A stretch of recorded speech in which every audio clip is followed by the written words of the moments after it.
मैंने अपना पति खोया है, जो इस सदन के माननीय सदस्य थे। ये बात किसी से छिपी नहीं है। पूरा सदन जानता है कि उनकी हत्या कैसे हुई थी और किन लोगों ने की थी। मैं धन्यवाद देना चाहती हूँ माननीय मुख्यमंत्री जी को, जिन्होंने मेरे छुपे हुए उन आंसुओं को देखने का काम किया जो वर्षों में किसी ने देखने का काम नहीं किया। मेरा दुख, मेरा तकलीफ माननीय मुख्यमंत्री जी ने देखने का काम किया और सही मायने में मुझे न्याय दिलाने का और देने का काम किया। माननीय अधिष्ठाता महोदय जी, मुझ जैसे पता नहीं कितने प्रयागराज में पीड़ित परिवार को माननीय मुख्यमंत्री जी ने ऐसे अपराधियों को दंड दे करके उनको न्याय दिलाने का काम किया है। और कल शायद मेरी प्रयागराज की जनता मुझे सुनेगी तो वो लोग भी माननीय मुख्यमंत्री जी को धन्यवाद देने का काम करेंगे पुनः दोबारा। और माननीय अध्यक्ष जी, मेरे जैसे पता नहीं कितने महिलाओं की सिंदूर को मिटाया गया, पता नहीं कितने माताओं की गोदी सूनी कर दी गई। मैं धन्यवाद देना चाहती हूँ ऐसे मुख्यमंत्री जी का, जिन्होंने जीरो टॉलरेंस ला करके पॉलिसी को ला करके अपना करके अपराध और माफिया अतीक अहमद जैसे अपराधियों को मट्टी में मिलाने का काम।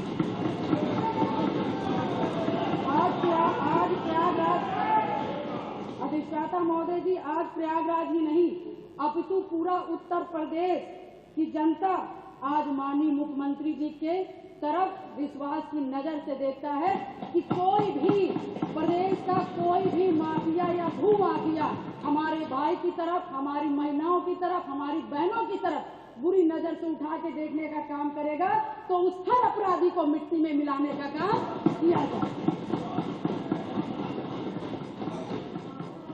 और माननीय अधिष्ठाता महोदय जी, मैं ये कहना चाहूंगी कि कोई जिसकी सबसे बड़ी बात, क्योंकि जो करके दिखा दे उसी पर विश्वास किया जाता है। मैं भी 3 बार इस सदन की विधायक रही हूँ, बहुत छोटी उम्र से रही हूँ। सबके विश्वास और सबकी आस से मैं यहाँ पर आई हूँ। उसी आशा और विश्वास को जब भी मुझे किसी ने दिलाया है तो मैं उसके साथ खड़ी रही हूँ।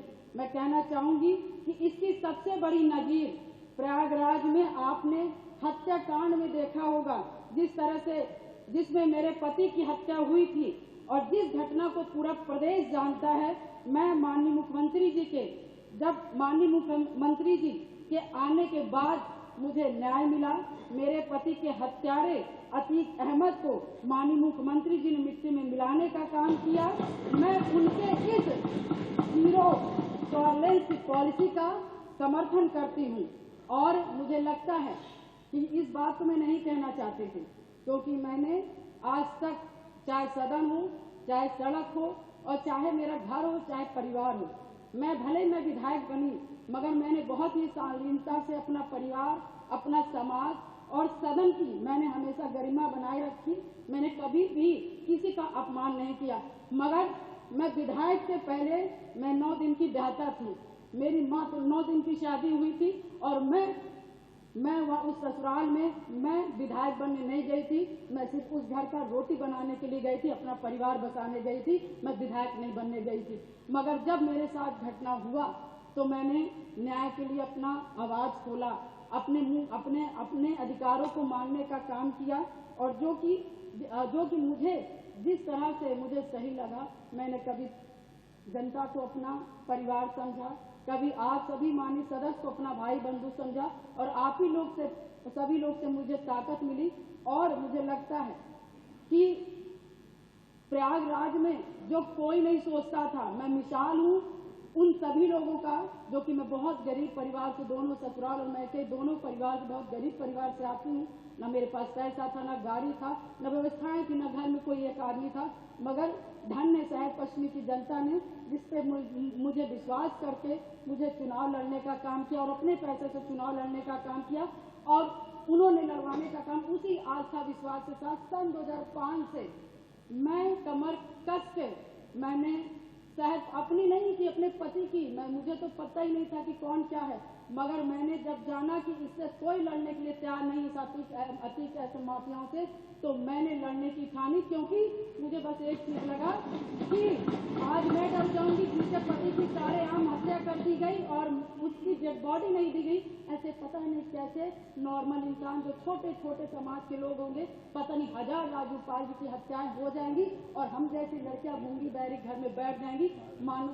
अधिष्ठाता महोदय, मैंने उनकी आवाज मैं सुन करके और मैं अपने लिए लड़ाई नहीं की, पूरे शहर पश्चिमी और पूरे प्रयागराज और पूरे उत्तर प्रदेश की जनता के लिए लड़ने का काम की।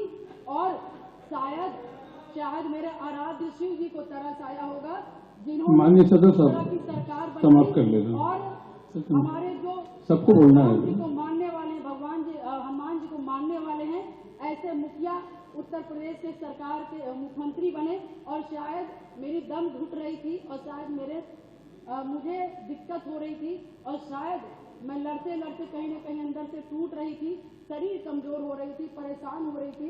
ईश्वर को भी तरस आया और महाराज जी को भी तरस आया और मुझ जैसी महिला को न्याय दिलाने का काम किया। उत्तर प्रदेश की जनता को मुझ जैसी महिलाओं को न्याय दिलाने का काम किया। अब आप